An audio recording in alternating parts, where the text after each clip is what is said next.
యేసుక్రీస్తు అతి పరిశుద్ధ నామములో మీ అందరికీ నా హృదయపూర్వక వందనాలు చెల్లిస్తా ఉన్నాను. నా పేరు పాస్టర్ ఎం విద్యాసాగర్. నేను 2019 డిసెంబర్ నుండి తల్లి సంఘమైన బ్యాప్టిస్ట్ చర్చ్ సౌత్ లాలగూడలో పాస్టర్స్ యేసుబాబు పాస్టర్ గారు అలాగే ప్రకాశం పాస్టర్ గారితో పాటు నేను కూడా పరిచర్యలో కొనసాగుతూ ఉన్నాను.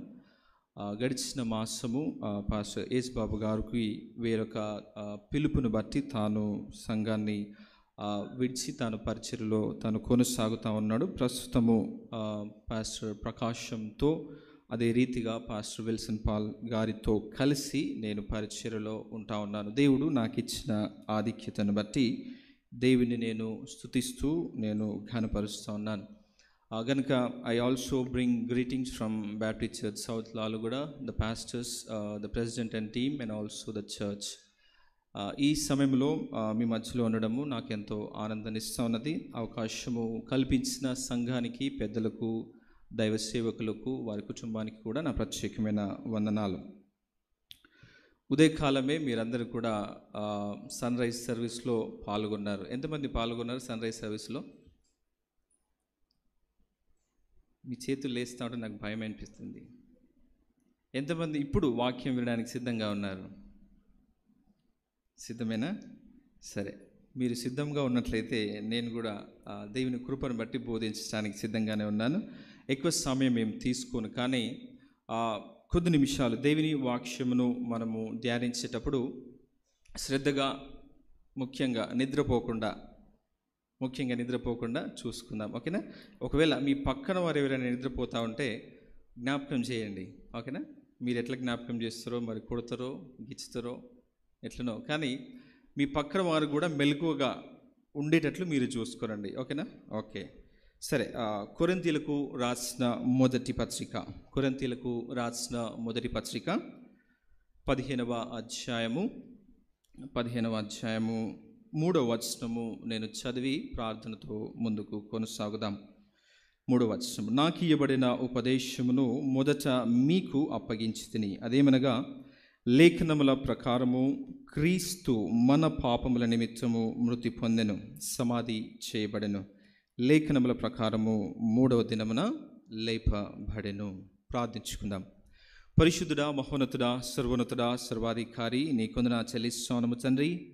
నువ్వు గొప్ప దేవుడువు, మహోన్నతుడు ప్రభా, మరణమును జయించిన మృత్యుంజయుడువు తండ్రి ప్రభా. మరి ఈ సమయంలో తండ్రి మాతో మాట్లాడే సమర్థుడవు తండ్రి ప్రభా. మరి మా సమయమును మా అందరికీ ప్రభా ఆశీర్వాదకరముగా మీరే మారుస్తారని నమ్మి నిన్ను స్తుతిస్తూ నిన్ను ఘనపరుస్తాను తండ్రి.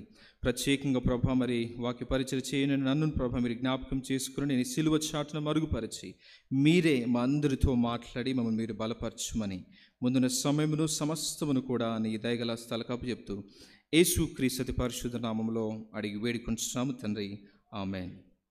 మరొకసారి యేసుక్రీస్తు అతి పరిశుద్ధ నామములో మీ అందరికీ నా హృదయపూర్వక వందనాలు చెల్లిస్తూ ఉన్నాను. దేవుడు నాకు ఇచ్చిన ఈ ఆధిక్యతను బట్టి దేవుడిని స్తుతిస్తూ ఆయనను ఘనపరుస్తూ ఉన్నాను.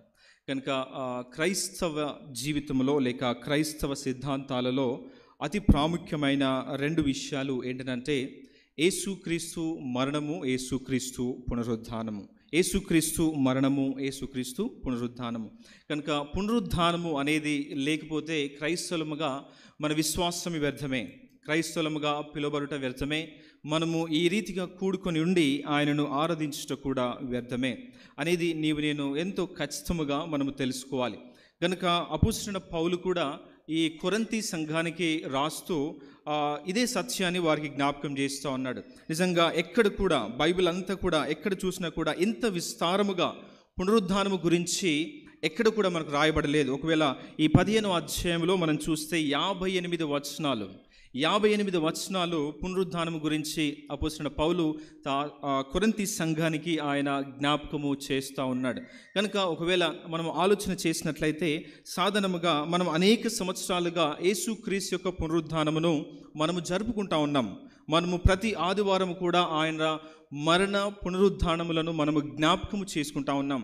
ఒకవేళ ఈ ఉదయం కూడా పునరుద్ధానం యొక్క వర్తమానమును మనం వింటూ వచ్చాం కనుక ఆ పునరుద్ధానములో జరిగిన విషయాలన్నీ కూడా ఎవరెవరైతే అక్కడ ఉన్నారో, ఎవరెవరు దాన్ని ప్రత్యక్షంగా చూశారో, వారి జీవితాలు ఎలాగో మార్చబడ్డాయో, ఇలాగో అనేకమైన సత్యాలు పునరుద్ధానము గురించి మనము తెలుసుకుంటూనే, మనము ధ్యానిస్తూనే ఉంటా ఉన్నాము. కానీ ఒక సత్యము ఖచ్చితంగా ఈ దినము నీవు నేను జ్ఞాపకము చేసుకోవాలి. ఒకవేళ పునరుద్ధానము గురించి నేను ఎంత తెలుసుకున్నా కూడా నాకు ఎటువంటి లాభం లేదు ఒకవేళ కేవలము తెలుసుకున్నట్లయితే. కానీ ఎప్పుడు ఆ పునరుద్ధానము నాకు లాభకరంగా ఉంటుందంటే, ఎప్పుడైతే ఆ పునరుద్ధానము నాపై ఎటువంటి ప్రభావం చూపిస్తూ ఉన్నదన్న సత్యమును నేను వ్యక్తిగతముగా అర్థము చేసుకున్నప్పుడు, వ్యక్తిగతముగా దాన్ని నేను పాటించినప్పుడు, నిజంగా ఆ పునరుద్ధానము యొక్క శక్తిని నేను యోగ్యముగా అనుభవించుటకు ఆస్కారము ఉంటుంది. అందుకే ఈ దినము నేను ఒక చిన్న అంశం మీద మాట్లాడాలని ఇష్టపడతా ఉన్నాను. ఆ అంశం ఏంటంటే, నాపై పునరుద్ధానం యొక్క ప్రభావము కదా. మన సంఘముపై కాదు, నాపై వ్యక్తిగతంగా ప్రతి క్రైస్తవుడు కూడా ఈ సత్యాన్ని గ్రహించాలి. అక్కడ మగ్దలేని మరియ జీవితము మారింది, పేతురు జీవితం మారింది, పౌలు జీవితం మారింది, అక్కడ శిష్యుల జీవితాలు మారాయి, అక్కడ అనేకుల శతాధిపతి జీవితం మారింది, వారి జీవితం మారింది, వీరి జీవితం మారింది, అక్కడ గొప్ప కార్యాలు జరిగాయి, ఇక్కడ గొప్ప కార్యాలు జరిగాయి అని మనం అనేక సార్లు బహుశా చెప్పుకొని ఉంటా ఉన్నాం. కానీ ఈ దినము నీవు నేను జ్ఞాపకం చేసుకోవాల్సిన సత్యం ఏంటంటే, ఆ పునరుద్ధానం యొక్క శక్తి నన్ను ఎలాగో మారుస్తూ ఉన్నది, ఆ ప్రభావము నా మీద ఎంతవరకు ఉన్నదని ఒకవేళ నేను వ్యక్తిగతంగా దాన్ని అర్థం చేసుకుంటే తప్ప ఆ శక్తిని నేను అనుభవించలేను. ఎందుకంటే చాలాసార్లు దేవుని గురించిన అనేక సత్యాలు మనం తెలుసుకుంటా ఉంటాం. ఒకవేళ ఒక చిన్న ప్రశ్న అడుగుతూ ఉంటాను. మీ అందరికీ ఎంతమందికి తెలుసు?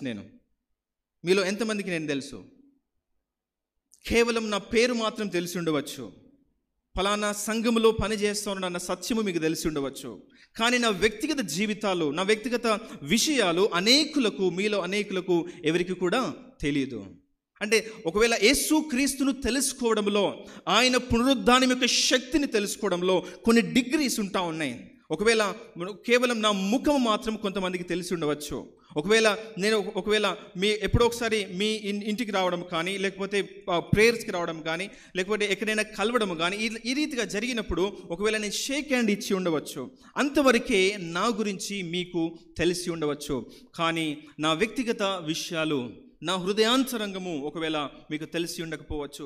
అనగా ఇక్కడ ఈ దినం నీవు నేను అర్థం చేసుకోవాల్సిన చిన్న సత్యం ఏంటంటే, అనేక సార్లు యేసు క్రీస్తు ఎవరో నాకు తెలుసు అని బహుశా నీవు నేను చెబుతా ఉన్నాము కావచ్చు. ఆయన ఏ రీతిగా తెలుసు? కేవలము ఆయన గురించి తెలుసుకుంటా ఉన్నామా? లేకుంటే కేవలము ఆయన గురించి పరిచర్య చేయడం ద్వారా కొన్ని విషయాలు ఆయన గురించి తెలుసుకుంటా ఉన్నామా? లేకుంటే వ్యక్తిగతముగా ఆయన ఏమై ఉన్నాడో మనము అర్థము చేసుకొని అనుభవపూర్వకముగా ఆయనను తెలుసుకుంటా ఉన్నామా అనేది ఈరోజు నీవు నేను జ్ఞాపకం చేసుకోవాలి. అందుకే యెషయా గ్రంథం 53వ అధ్యాయంలో ఆయన ఒక చక్కని మాట అక్కడ రాస్తాడు. తనకున్న అనుభవ జ్ఞానము చేత అనేకుల పాపమును ఆయన కడిగి వేస్తాడు. ఫుట్ నోట్స్లో తనను గూర్చిన అనుభవ జ్ఞానము చేత అన్న మాట అక్కడ మనం చూస్తా ఉన్నాం. కనుక ఈ దినము యేసు క్రీస్తు యొక్క పునరుద్ధానము కేవలము ఒక సబ్జెక్ట్గా నీకు నాకు తెలిస్తే ఎటువంటి లాభం లేదు. కేవలం ఒక పండుగగా ఈ దినము నీకు నాకు తెలిస్తే ఎటువంటి లాభం లేదు. నిజంగా ఈ దినాల్లో నిజంగా అనేకమైన ఆచారాలు ఈ పునరుద్ధానం యొక్క సెలబ్రేషన్స్లోనికి వచ్చేసాయి. వాటిని బట్టి అదే పునరుద్ధానం అని ఒకవేళ నీవు నేను అనుకున్నట్లయితే నిజంగా అది ఏ రీతిగా నీ జీవితాన్ని, నా జీవితాన్ని మార్చలేనే లేదు అనేది నీవు నేను అర్థం చేసుకోవాలి. అందుకే వ్యక్తిగతముగా నీవు నేను అర్థం చేసుకోవాలి. ఒక చిన్న సత్యం ఏంటంటే, యేసు క్రీస్తు యొక్క పునరుద్ధానము నేను వ్యక్తిగతముగా అనుభవించాలి. అపోస్తలుడైన పౌలు కూడా ఈ సంఘానికి అదే జ్ఞాపకం చేస్తూ ఉన్నాడు. కొన్ని సత్యాలు ఒకవేళ మనం చూసినట్లయితే 36వ వచనంలో ఆయన ఒక చిన్న సాదృశ్యమును జ్ఞాపకం చేస్తూ ఆయన అంటున్నాడు, ఓ అవివేకి, నీవు విత్తినది చచ్చితేనే గాని బ్రతికింపబడదు కదా. నీవు విత్తు దాన్ని చూడగా అది గోధుమ గింజ అయినను సరే, మరి ఏ గింజ అయినను సరే, వట్టి గింజనే విత్తుచున్నావు, కానీ పుట్టబోవు శరీరమును విత్తుట లేదు. ఒక చిన్న ఉదాహరణ చెప్తా ఉన్నాడు. ఎంతమందికి మీకు పునరుద్ధానం తెలుసు అంటే ఒకవేళ 35వ వచనంలో, అయితే మృతులు ఎలాగూ లేతురు వారిట్టి శరీరంతో వత్తునని ఒకడు అడుగును అన్న సత్యాన్ని అక్కడ మనం చూస్తాం. అక్కడ అనేకులకు పునరుద్ధానం అన్న సత్యము కూడా వారికి తెలియదు. ఒక చిన్న ఉదాహరణ చెప్తా ఉన్నాడు. ఒకవేళ ఒక గోధుమ గింజను ఒకవేళ మనం తీసుకొని అది భూమిలో మనం నాటినప్పుడు అది చస్తే తప్ప అది మరలా ఇంకొక శరీరానికి అది నిజంగా అవకాశము ఇవ్వకుండా ఉంటా ఉన్నది. కనుక ఒక పునరుద్ధానము జరగాలంటే మొట్టమొదటిగా మరణము అవసరము అని ఆయన జ్ఞాపకం చేస్తూ ఉన్నాడు. కనుక యేసు క్రీస్తు కూడా నిజంగా ఈ దినము పునరుద్ధానం అయ్యాడంటే మొదట ఆయన మరణించాడు, ఆయన సమాధి చేయబడ్డాడు. ఆ గింజ ఏ రీతిగా అయితే భూమిలో పాతి పెట్టబడతా ఉంటుందో ఆయన సమాధి చేయబడ్డాడు. మరలా 3వ దినంన ఆయన మృత్యుంజయుడై ఆయన తిరిగి లేచిన వాడుగా ఈ దినము నీవు నేను జ్ఞాపకం చేసుకోవాలి. నిజంగా పునరుద్ధానము సాధ్యము. చాలామందికి పునరుద్ధానము ఉండదేమో అన్న ఆ భ్రమలో ఈ సంఘములో చాలామంది ఉన్నారు. కానీ పౌలు వారికి జ్ఞాపకం చేస్తూ ఉన్నాడు. ఏంటంటే మీరు విత్తనాలు విత్తుతూ ఉంటారు కదా, అది ఏ రీతిగా అయితే చనిపోతూ ఉంటుందో, ఏ రీతిగా అయితే ఒక దినం మరలా మొలకేస్తూ ఉంటుందో అదే పునరుద్ధానం యొక్క సాదృశ్యమని వారికి జ్ఞాపకం చేస్తూ ఉన్నాడు. ఏ రీతిగా అయితే ఆ విత్తనము మరలా వస్తూ ఉంటుందో యేసు క్రీస్తు యొక్క పునరుద్ధానం కూడా సాధ్యము. అందుకే 20వ వచనంలో ఒక మాట చూసామా, 20వ వచనంలో, ఇప్పుడైతే నిద్రించిన వారిని ప్రథమ ఫలముగా క్రీస్తు మృతులలో నుండి లేపబడి ఉన్నాడు. మొదట పునరుద్ధానము సాధ్యమని చెప్తా ఉన్నాడు. యేసు క్రీస్తు కూడా పునరుద్ధానం అయ్యాడు అన్న సత్యాన్ని వారికి జ్ఞాపకం చేస్తూ ఉన్నాడు. ఒకవేళ 22వ వచనంలో ఇంకొక మాట, ఆదాము నందు అందరూ ఎలాగూ మృతి పొందుచున్నారో అలాగుననే క్రీస్తు నందు అందరూ బ్రతికింపబడుదురు. పునరుద్ధానము కేవలము యేసు క్రీస్తుకు మాత్రమే కాదు. కానీ ఆయన అంటున్న మాట ఏంటంటే 22వ వచనంలో, ఆదామునందు అందరూ ఎలాగూ మృతి పొందుచున్నారో అలాగుననే క్రీస్తునందు అందరూ బ్రతికించబడతారు. అంటే ఈ పునరుద్ధానం యొక్క పండుగ కేవలము క్రీస్తు కొరకే కాదు, కానీ అంటే ఆయన పునరుద్ధానం జ్ఞాపకము చేసుకోవడమే కాదు, కానీ ఒక దినము నేను చనిపోతాను, ఒక దినము నేను పాతి పెట్టబడతాను. ఎప్పుడైతే కడుపుడ మోగి యేసుక్రీస్తు ఎప్పుడైతే నన్ను పిలుస్తూ ఉంటాడో నేను కూడా ఈ పునరుద్ధాన శక్తిని పొందుకొని నేను లేపబడే ఒక దినము ఉన్నదని అపోస్తలుడైన పౌలు ఈ సంఘానికి జ్ఞాపకము చేస్తూ ఉన్నాడు.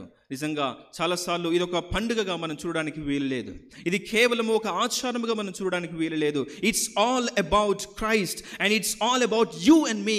మనము కూడా ఒక దినము చనిపోతాము, మనము కూడా ఒక దినము సమాధి చేయబడతాము.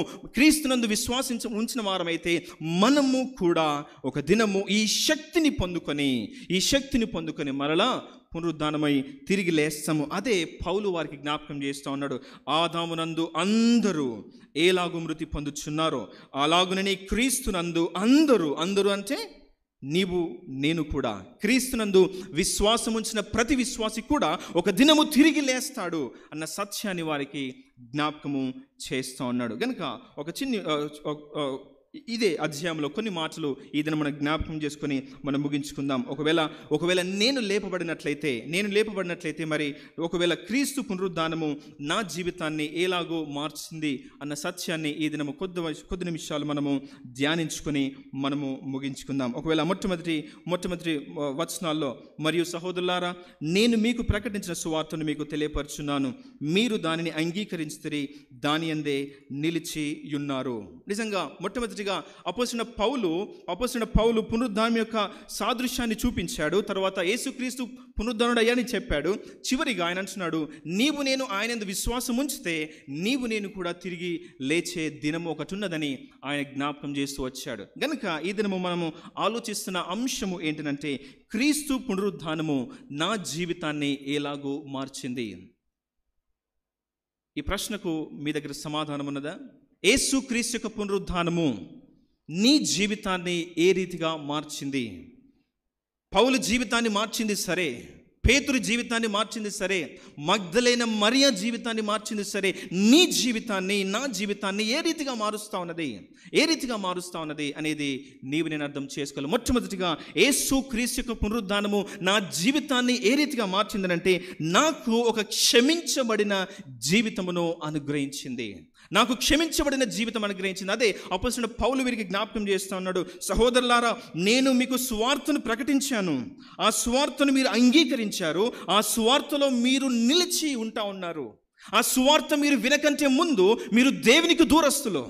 ఆ సువార్త మీరు వినకంటే ముందు మీరు దేవునికి శత్రువులు. ఆ సువార్త వినకంటే ముందు మీరు మీ పాపముల చేత, అపరాధముల చేత చచ్చిన స్థితిలో ఉన్నవారు. కానీ క్రీస్తు పునరుద్ధానము ఈ దినము జరిగించిన గొప్ప కార్యం ఏంటంటే పాపము చేత, అపరాధము చేత చచ్చి ఉన్న ఆ పాపికి ఒక నిరీక్షణనిచ్చింది. ఆ నిరీక్షణనిచ్చి ఆ సువార్తను అంగీకరించేలాగా, ఆ సువార్తలో తాను కొనసాగేలాగా ఈ యొక్క పునరుద్ధానము వారి జీవితంలో గొప్ప మార్పును తీసుకుని వచ్చింది. నిజంగా వ్యక్తిగతంగా ఇక్కడ మనం నేర్చుకుంటున్న సత్యం ఏంటంటే, మొట్టమొదటిగా మనకు ఒక క్షమించబడిన జీవితము యేసుక్రీస్తు పునరుద్ధానం ద్వారానే మనకు సాధ్యము అయింది అనేది ఈరోజు నేను జ్ఞాపకం చేసుకోవాలి. చాలాసార్లు రక్షణ అనేది కుటుంబం నుండి వస్తుందని చాలామంది నమ్ముతూ ఉంటారు. రక్షణ అనేది నేను మంచి క్రియలు చేయడం ద్వారా వస్తుందని నమ్మేవారు చాలామంది ఉన్నారు. నేను మందిరానికి క్రమముగా వెళితే ఏదో ఒక దిన దేవుడు నన్ను రక్షిస్తాడని నమ్మేవారు చాలామంది ఉన్నారు. ఒక మాట చూద్దామా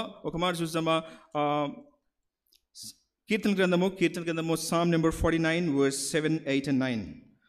కీర్తన గ్రంథము 49వ అధ్యాయము verse 7. ఎవడును ఏ విధము చేతనైనను తన సహోదరుని విమోచింపలేడు.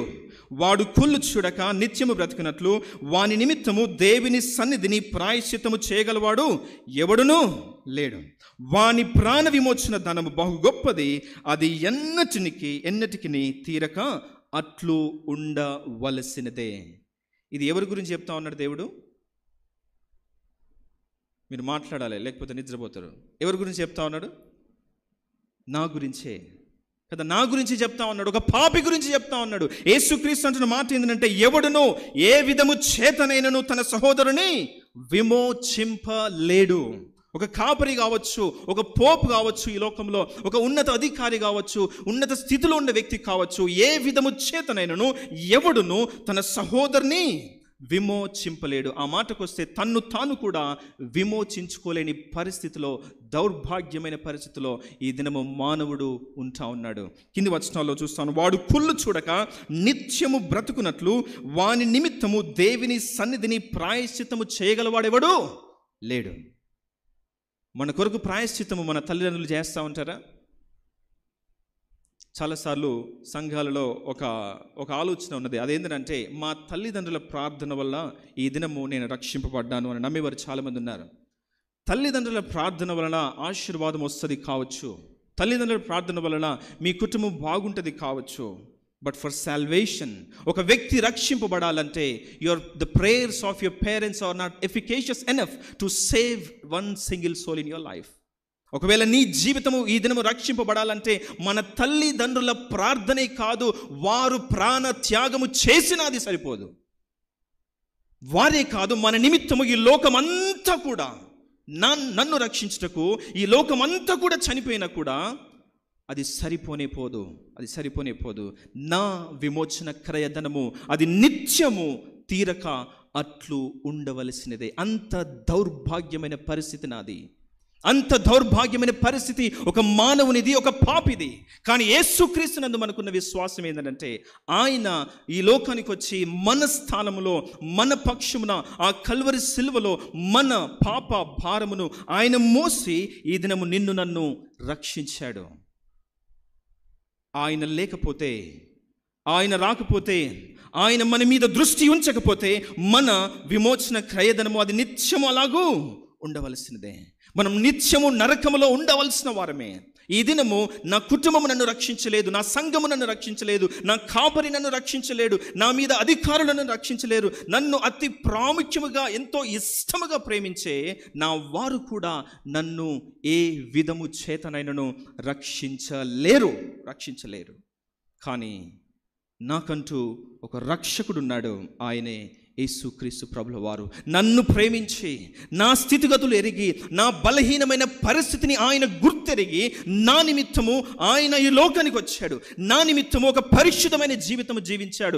నా నిమిత్తము ఆయన కల్వరి సిలువలో తన ప్రాణమును అర్పించాడు. నా నిమిత్తము సమాధి చేయబడి నా నిమిత్తము ఆయన తిరిగి లేచాడు. అందుకు నేను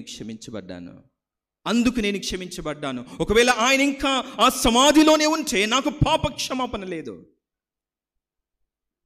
ఆయన నిజంగా పరిశుద్ధమైన జీవితము జీవించి ఉండకపోతే నాకు పాప క్షమాపణ లేనే లేదు. చాలాసార్లు ఆయన జీవితం గురించి చాలాసార్లు ఆయన పుట్టుక గురించి మనము సెలబ్రేట్ చేసుకుంటాం కదా. ఆయన పుట్టుక మనం ఏ రీతిగా సెలబ్రేట్ చేసుకుంటాము? క్రిస్మస్ కదా, క్రిస్మస్. తర్వాత ఆయన మరణమును గుడ్ ఫ్రైడేగా సెలబ్రేట్ చేసుకుంటాం. తర్వాత ఆయన పునరుద్ధానమును ఈస్టర్గా సెలబ్రేట్ చేసుకుంటాం. ఆయన జీవితమును సెలబ్రేట్ చేసుకుంటామా? Are we celebrating the life of Lord Jesus? Yesukristu ఆ 33.5 సంవత్సరాలలో ఒకవేళ ఎక్కడైనా మాట ద్వారా కానీ, ఆలోచన ద్వారా కానీ, ఆయన చూపు ద్వారా కానీ, ఆయన ఏ విధము చేతనైనను చిన్న పాపము చేసినట్లయితే ఆయన చేసిన బలి అది వ్యర్థమైపోయేది.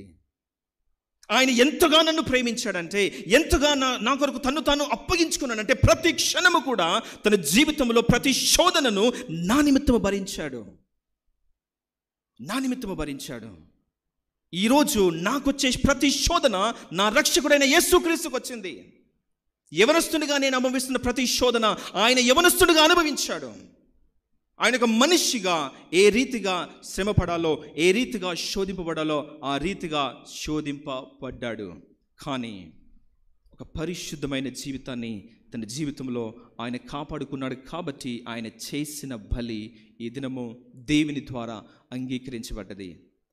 ఎంతగా దేవుడు నిజంగా తను తాను అర్పించుకొని అప్పగించుకొని ఈ దినం నన్ను రక్షించాడో నేను జ్ఞాపకం చేసుకోవాలి. అందుకే కొరింథీ రాసిన 2వ పత్రిక 5వ అధ్యాయం 21వ వచనము, పాపము లేని ఆయన నా నిమిత్తము పాపముగా చేయబడ్డాడు.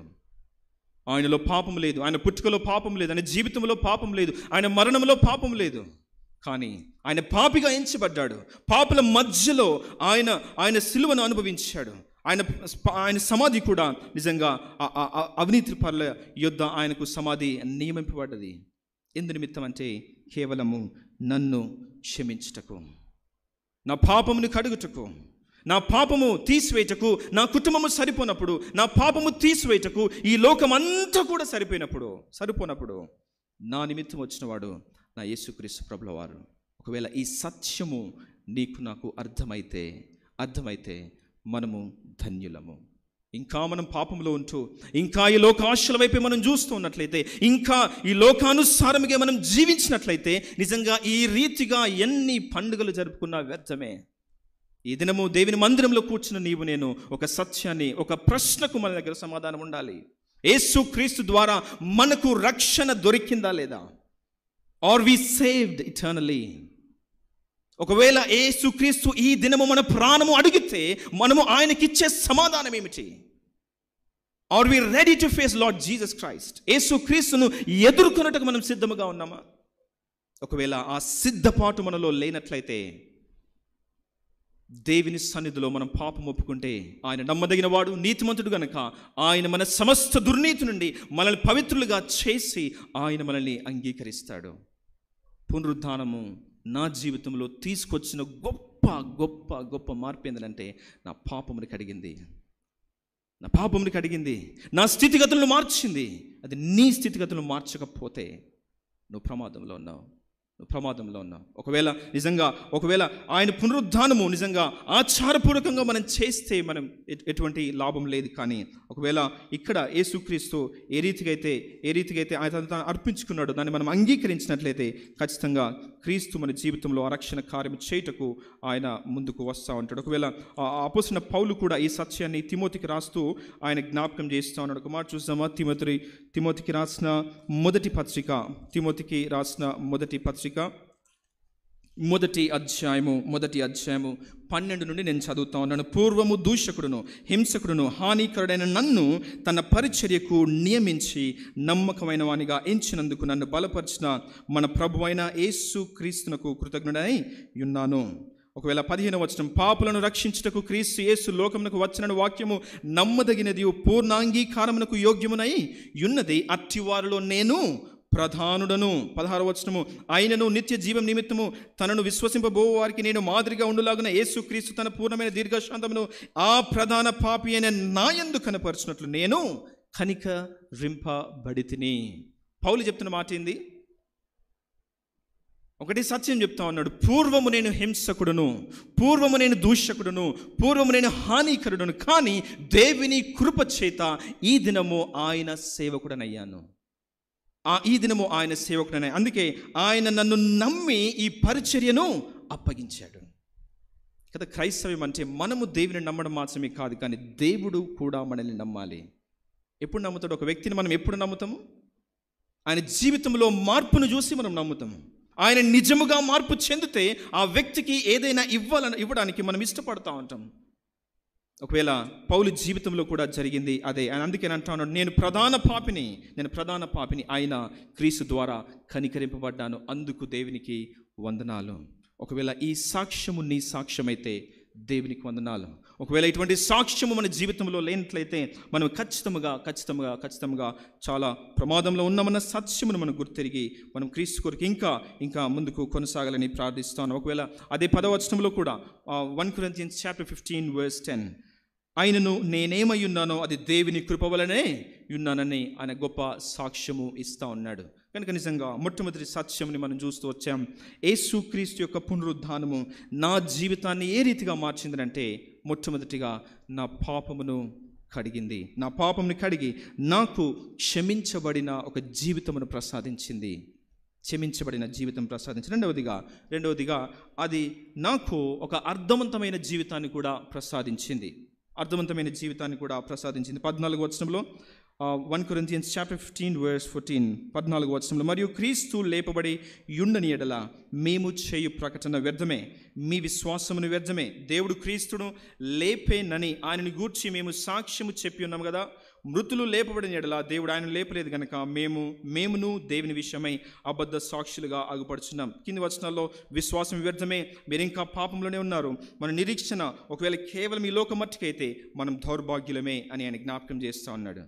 ఈ దినము క్రైస్తవునికి ఒక అర్థవంతమైన జీవితము వస్తూ ఉన్నదంటే అది యేసు క్రీస్తు యొక్క పునరుద్ధానము ద్వారానే.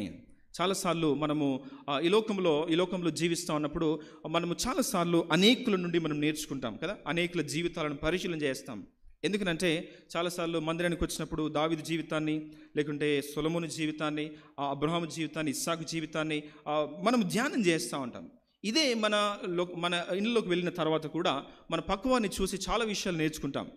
ఒకవేళ మనం నేర్చుకుంటే మంచిదే, కానీ అనేక సార్లు వారిని చూసినప్పుడు మనం బాధపడే అవకాశం కూడా ఉంటుంది. అవునా కదా?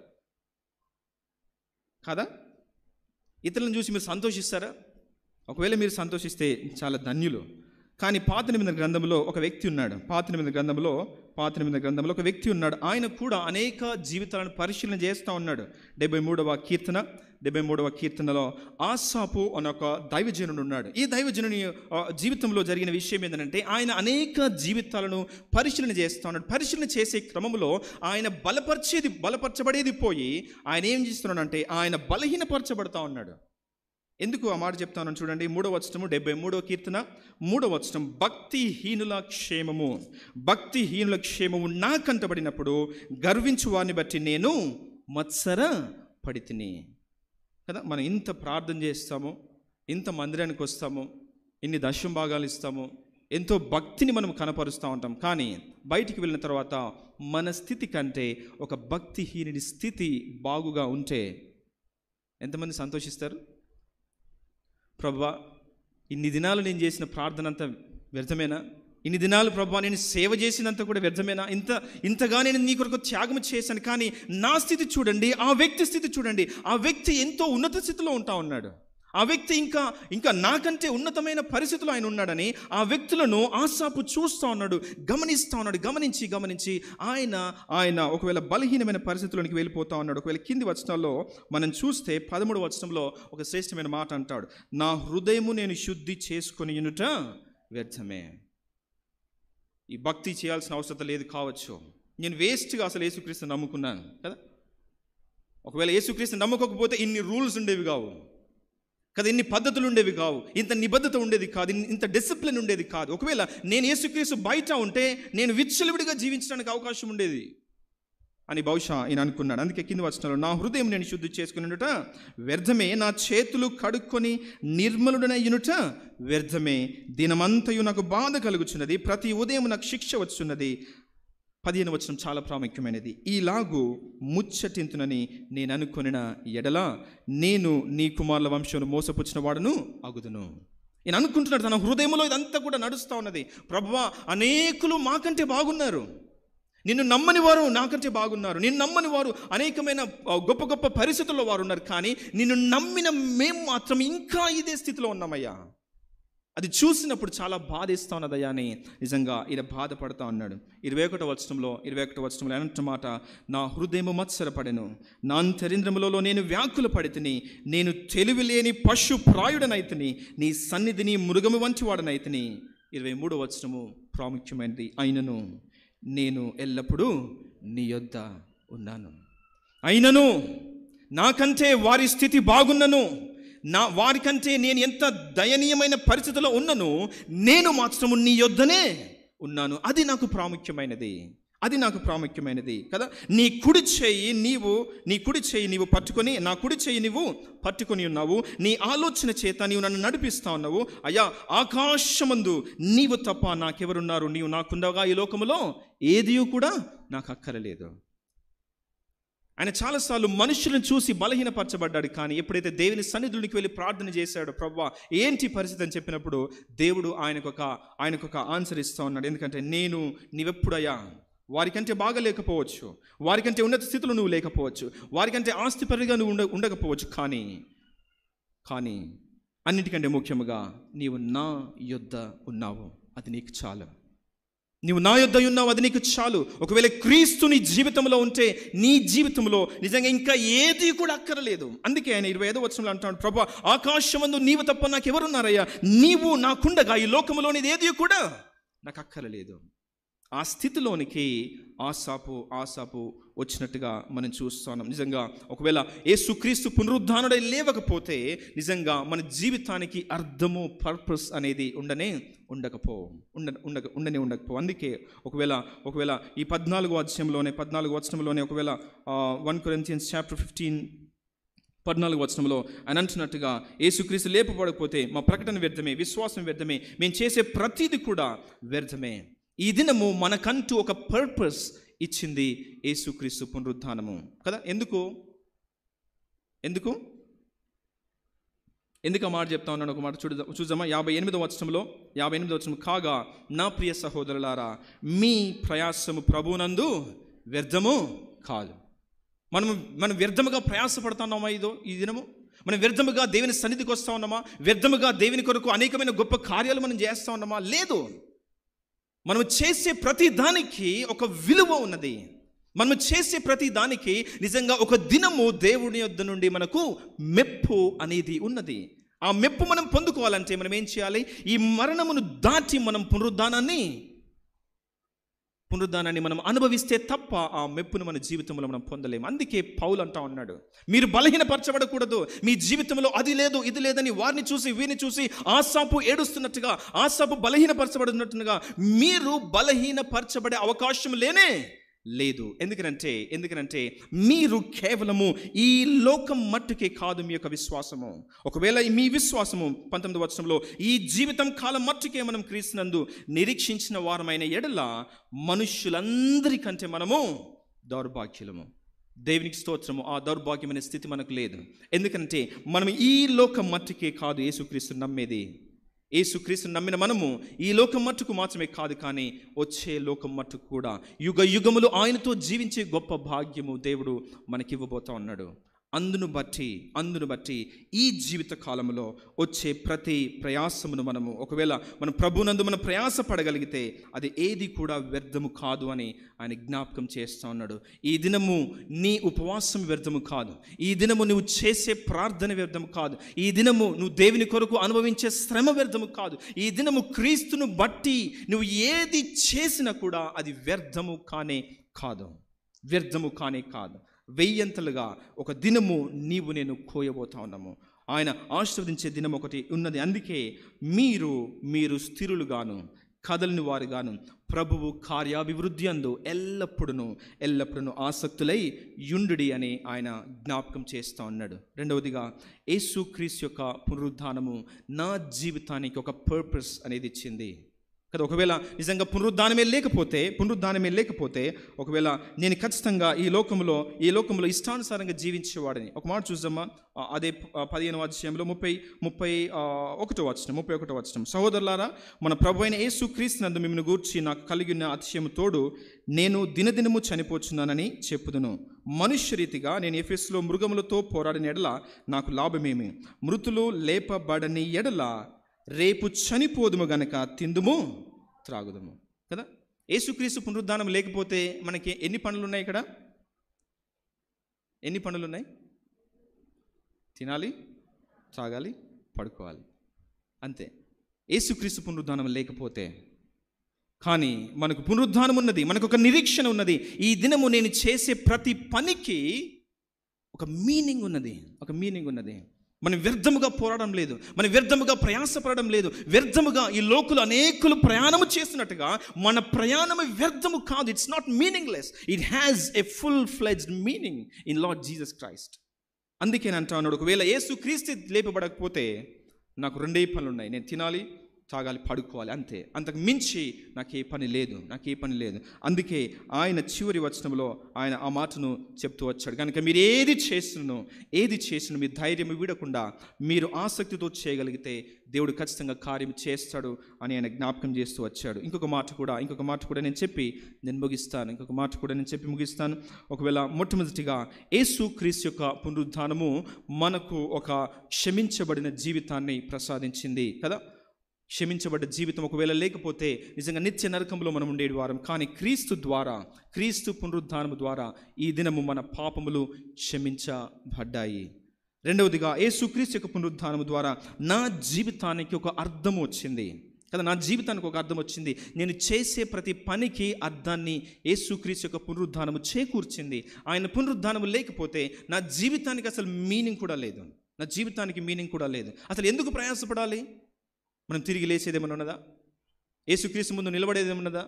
ఈ లోకంలో దేని కొరకు ప్రయాసపడాలి? దేని కొరకు ప్రార్థన చేయాలి? దేని కొరకు ఉపవాసం ఉండాలి? దేని కొరకు స్వార్థ ప్రకటన చేయాలి? దేని కొరకు జీవితాలు సమర్పించుకొని పరిచర్యలో ఉండాలి? అంత వ్యర్థమే. కానీ యేసుక్రీస్తు లేపబడ్డాడు. ఈ దినము ఆయన కొరకు నీవు 2 కాసులు తీసుకొచ్చిన it has an eternal value అనేది నేను అర్థం చేసుకోవాలి. మూడవదిగా, చాలామంది కళ్ళు నలుస్తూ ఉన్నారు. మీరు కళ్ళు నలిస్తే నాకు కూడా నిద్ర వస్తూ ఉంటుంది. చివరిగా ఒక మాట చెప్పి నేను ముగిస్తాను. చివరిగా, యేసుక్రీస్తు యొక్క పునరుద్ధానము నాకు ఒక జయ జీవితాన్ని అది ప్రసాదించింది. యేసుక్రీస్తు యొక్క పునరుద్ధానము నాకు ఒక జయ జీవితాన్ని ప్రసాదించింది. 54వ వచనము, ఈ క్షయమైనది అక్షయతను ధరించుకున్నప్పుడు, ఈ మత్స్యమైనది అమర్త్యతను ధరించుకున్నప్పుడు విజయమందు మరణము మృంగివేయబడెను అని వ్రాయబడిన వాక్యము నెరవేరును. ఓ మరణమా, నీ విజయం ఎక్కడా?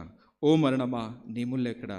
మరణపు ముళ్ళు పాపమునకున్న ఫలము ధర్మశాస్త్రమే. 57వ వచనం, అయినను మన ప్రభు అయిన యేసుక్రీస్తు మూలముగా మనకు జయము అనుగ్రహించుచున్న దేవునికి స్తోత్రము కలుగును గాక. మనకు జయము ఎవరి మూలముగా? మనం చేసిన ప్రార్థన మూలముగానా? మనం చేసిన భక్తి మూలముగానా? మనం చేసే ప్రయాస మూలముగానా? క్రీస్తు పునరుద్ధానము మూలముగా. యేసుక్రీస్తు లేపబడకపోతే ఏ శోధనను కూడా నేను జయించడానికి అసలు ఎటువంటి ఆధారము లేదు. ఆయన జయించాడు కాబట్టి నాకు నిజంగా ఆ శోధన జయించుటకు ఆయన శక్తినివ్వగల ఒక గొప్ప ప్రధాన యాజకుడిగా ఆయన నాకున్నాడు. అందుకే ఆయన అంటా ఉన్నాడు, ఓ మరణమా నీ విజయం ఎక్కడ? ఓ మరణమా నీ ముళ్ళు ఎక్కడ? మరణపు ముళ్ళు పాపం యొక్క బలము ధర్మశాస్త్రమే. యేసుక్రీస్తు యొక్క పునరుద్ధానము నాకు ఒక జయ జీవితాన్ని అది ప్రసాదించింది అనేది నేను అర్థం చేసుకోవాలి. ఒకవేళ రోమిలకు రాసిన పత్రికలో ఒక మాట చూద్దామా? రోమిలకు రాసిన పత్రికలో 7వ అధ్యాయంలో అపోస్తలుడైన పౌలు ఎంత దయనీయమైన పరిస్థితిలో ఆయన ఉన్నాడో ఒక మాట నేను జ్ఞాపకం చేస్తాను.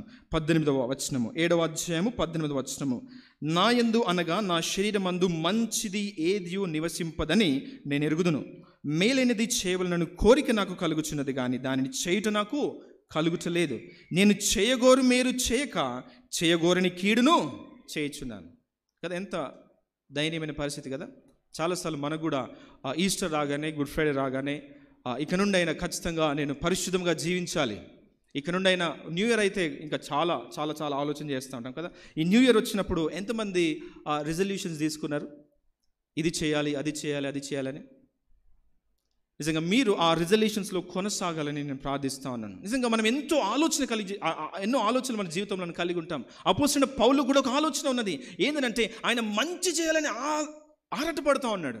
ఎంత మంచి చేయాలని ఆయన ఇష్టపడ్డా కూడా, ఎంత మంచి చేయాలని ఆరాటపడ్డా కూడా చివరికి ఏం చేస్తూ ఉన్నాడట? పాపమే చేస్తాడు. ఆ మాట మరొకసారి చదువుదమ్మా. మేలైనది చేయవలన కోరిక నాకు కలుగుచున్నది, కానీ దాన్ని చేయుట నాకు కలుగుటలేదు కదా. నేను చేయగోరు మేలు చేయక చేయగోరని కీడును చేస్తూ ఉన్నాను. అంటే యేసుక్రీస్తు లేకపోతే మన స్థితి అటువంటిది. ఎంత మంచి చేద్దామని ఎన్ని సంవత్సరాలు ఉపవాసం ఉండి చేసినా కూడా చివరికి మనం పాపమే చేస్తాము. మనకు జయ జీవితము లేనే లేదు యేసుక్రీస్తు లేకుండా. కానీ చివరిగా ఇదే అధ్యాయంలో 24వ వచనంలో ఆయన అంటున్నాడు, చూడండి, అయ్యో నేనెంత దౌర్భాగ్యుడును, ఇట్టి మరణమునకు లోనగు శరీరం నుండి నన్ను ఎవడు విడిపించగలడు? నా శరీరము ద్వారా యేసుక్రీస్తును నేను నిజంగా యేసుక్రీస్తుకు ఇష్టపూర్వకంగా జీవించాలని నేను ఎంతో ప్రయాసపడుతూ ఉన్నాను. మంచి చేద్దాం అనుకుంటున్నాను, మేలు చేద్దాం అనుకుంటున్నాను, నా సహోదరుని నిజంగా ప్రేమిద్దామని అనుకుంటా ఉన్నాను. కానీ చివరికి నేను ఏం చేస్తా ఉన్నాను? నేను ఏదైతే చేయాలని అనుకుంటున్నానో అది నేను చేయలేకపోతా ఉన్నాను. కానీ నాకు సహాయం చేయగలవాడు ఒకడున్నాడు. 25వ వచనంలో మన ప్రభువైన అయిన యేసుక్రీస్తు ద్వారా దేవునికి కృతజ్ఞతాస్తుతులు చెల్లించున్నాను అని అంటా ఉన్నాడు. ఎందుకంటే యేసుక్రీస్తు ద్వారా నేను చేయాలనుకున్న మంచిని చేయుటకు ఈ దినము దేవుడు నాకు శక్తిని ఇస్తా ఉన్నాడు. ఈరోజు సంఘముగా మనం మంచి చేయగలుగుతా ఉన్నాం ఈ లోకంలో అంటే యేసుక్రీస్తు యొక్క పునరుద్ధానము ద్వారానే. ఒక సహోదరుని మనం ప్రేమిస్తా ఉన్నామంటే, ఒక వ్యక్తిని మనం అంగీకరిస్తా ఉన్నామంటే, ఒక వ్యక్తికి మనం సహాయం చేస్తా ఉన్నామంటే, ఈ లోకంలో ఆయన కొరకు సాక్షులముగా జీవిస్తా ఉన్నామంటే అది మన మంచితనం కాదు. మన మీద ఆధారపడితే ఎంత మంచి చేయాలని ఎంత పెద్ద కమిటీ వేసి, ఎంత ఆలోచన చేసి, ఎంత బడ్జెట్ రేజ్ చేసి, ఎంత చేసినా కూడా బయటికి వెళ్ళి శుద్ధ తప్పు చేసి బయటకు వస్తాం మనం. అది మన బలహీనమైన పరిస్థితి. కానీ క్రీస్తు పునరుద్ధానము ఈ దినము నీకు నాకు ఇచ్చిన గొప్ప వరము ఏంటంటే మంచి చేయుటకు ఆ శక్తిని దేవుడు నీకు నాకు ఇస్తా ఉన్నాడు. అది అపోస్తలుడైన పౌలు జ్ఞాపకం చేస్తూ ఉన్నాడు. జయ జీవితము, పాపమును జయించే శక్తిని, సాతానును జయించే శక్తిని, శోధనను సహించే శక్తిని, శోధనలో ఆయన కొరకు నమ్మకంగా ఉండే శక్తిని, అంతము వరకు ఆయన సాక్షిగా జీవించే శక్తి ఇది నా నుండి రావడం లేదు, కానీ నిజంగా యేసుక్రీస్తు నుండి వస్తా ఉన్నది. నా కొరకు చనిపోయి సమాధి చేయబడి 3వ దినం తిరిగి లేచిన ఆ మృత్యుంజయుడైన క్రీస్తు పునరుద్ధానము ద్వారా ఈ దినము నేను నా నిత్య జీవితంలో పాపమును జయించగలుగుతా ఉన్నాను. ఒకవేళ ఆయన లేచి ఉండకపోతే ఈ లోకము నిజంగా చాలా భయంకరమైన పాపంలో ఉండేది. ఎవ్వరు ఎక్కడ కూడా మంచి అనేది అసలు మనకు కనిపించేది కాదు. కానీ దేవునికి స్తోత్రము, ఈ దినము మనకు జయ జీవితమును ఆయన అనుగ్రహించాడు. పాపం మీద అధికారం అనుగ్రహించాడు. శోధనను జయించుటకు శక్తినిచ్చాడు. సాతానును ఎదిరించుటకు ఆయన సత్య వాక్యమునిచ్చాడు. నిజంగా అనేకమైన నిజంగా ఎఫెసీయులకు రాసిన పత్రిక 6వ అధ్యాయంలో నిజంగా ఆ స్పిరిచువల్ వార్ఫేర్ని మనం ఎదుర్కొనుటకు సమస్తమును దేవుడు మన చేతిలో ఈరోజు పెట్టాడు. ఎందును బట్టి అనంటే ఆయన తిరిగి లేచాడు కాబట్టియే. కనుక ప్రశ్న, మన జీవితము జయ జీవితంగా ఉన్నదా? అనేక సంవత్సరాలుగా క్రీస్తు పరిచర్యను ఉంటా ఉన్నాం, అనేక సంవత్సరాలుగా క్రీస్తు కొరకు ఈ లోకంలో మనం జీవిస్తూ ఉన్నాము. కానీ మన నిత్య జీవితంలో వచ్చే శోధనను, పాపమును మనం జయించగలుగుతా ఉన్నామా? ఒకవేళ ఓడిపోతా ఉన్నామంటే ఆయన పునరుద్ధాన శక్తిని మనము ఇంకా ఆశ్రయించలేదు. ఆయన పునరుద్ధాన శక్తిని ఆశ్రయించిన ఎవరు కూడా పాపములో నిజంగా కొనసాగే అవకాశము లేదు. వారు జయిస్తారు. బలహీనులే కావచ్చు, ఈ లోకపరంగా నిజంగా చాలా చిన్నవారే కావచ్చు, ఈ లోకపరంగా నిజంగా ఎన్నిక లేని వారు కావచ్చు. కానీ ఆ ఎన్నిక లేని ఆ వ్యక్తి ఎప్పుడైతే యేసుక్రీస్తు యొక్క పునరుద్ధానం మీద ఆశ పెట్టుకుంటాడో, ఆ శక్తి మీద ఆధారపడతాడో, లోకము జయించే శక్తిని, ఆ శక్తి ఈ దినము ఆ క్రైస్తవునికి దేవుడిస్తూ ఉంటాడు.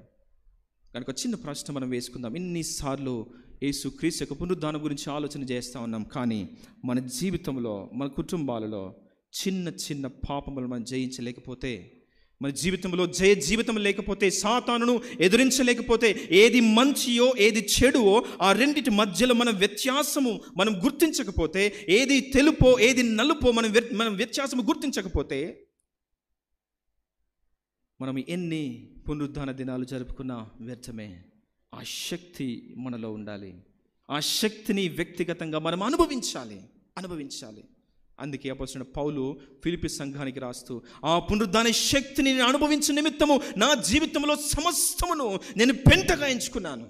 ఎందుకంటే ఇదేది కూడా నాకు సహాయం చేయదు, ఒకటి నాకు సహాయం చేయగలుగుతూ ఉంటుంది. ఏంటది? యేసుక్రీస్తు యొక్క పునరుద్ధాన శక్తి. ఆ శక్తిని నీవు ఆశ్రయించావా?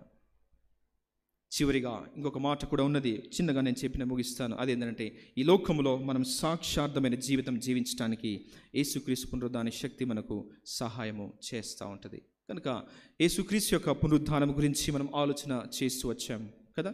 అనేక సార్లు వారు మార్చబడ్డారు, వీరు మార్చబడ్డారు, వారి జీవితము నిజంగా బాగోయింది, వీరి జీవితం బాగైందని మనము అనేకుల వైపు చూసే బదులు ఈ సమయంలో మన వైపు మనం చూసుకుందాం. యేసుక్రీస్తు యొక్క పునరుద్ధాన శక్తి నిన్ను ఎంతవరకు మార్చింది?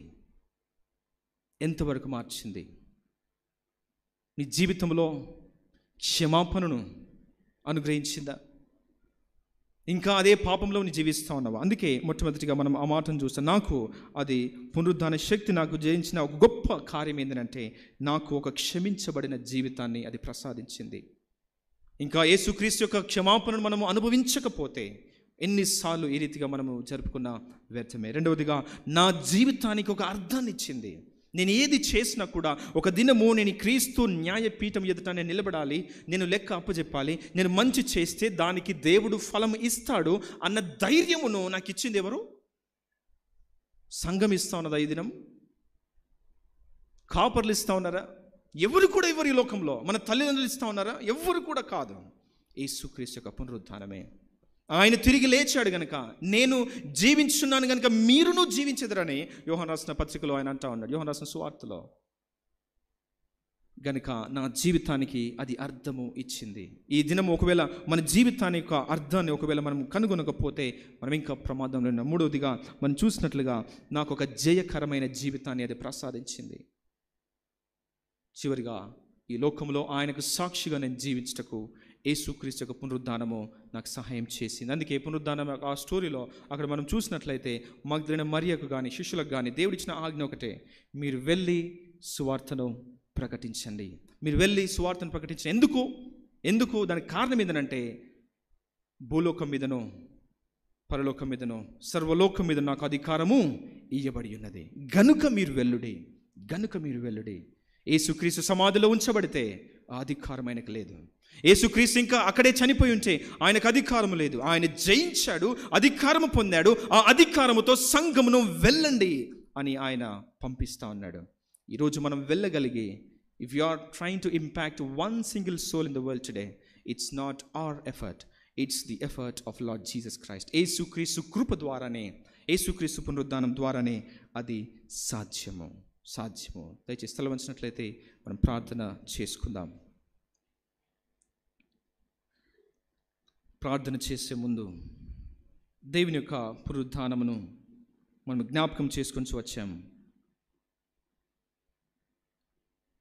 యేసు యొక్క పునరుద్ధానము నీ జీవితమును ఎంతవరకు అది ప్రభావితము చేస్తూ ఉన్నది? నీ పాపములు క్షమించబడ్డాయా?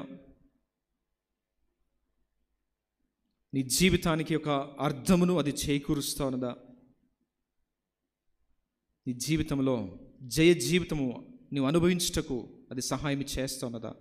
ఈ లోకంలో ఆయనకు సాక్షిగా జీవించుటకు అది సహాయం చేస్తున్నదా? ఆలోచన చేసుకుందాం. ఒకవేళ ఎక్కడైనా ఇంకనూ మనము పొరబడినట్లయితే, ఎక్కడైనా ఇంకనూ మనము నిజంగా ఆయన వైపు మనం చూడాల్సిన పరిస్థితి ఒకవేళ ఉన్నట్లయితే, మనం ఆయన వైపు చూసినప్పుడు ఖచ్చితంగా ఆయన మనకు సహాయం చేస్తాడు. ఈ లోకంలో రక్షణ అనుభవించుటకు, ఈ లోకంలో జయ జీవితం అనుభవించుటకు, ఈ లోకంలో ఒక అర్థవంతమైన జీవితాన్ని జీవించుటకు, ఈ లోకంలో ఆయనకు సాక్షిగా జీవించుటకు ఆయన మనకు సహాయం చేస్తాడు. అడుగుదాం.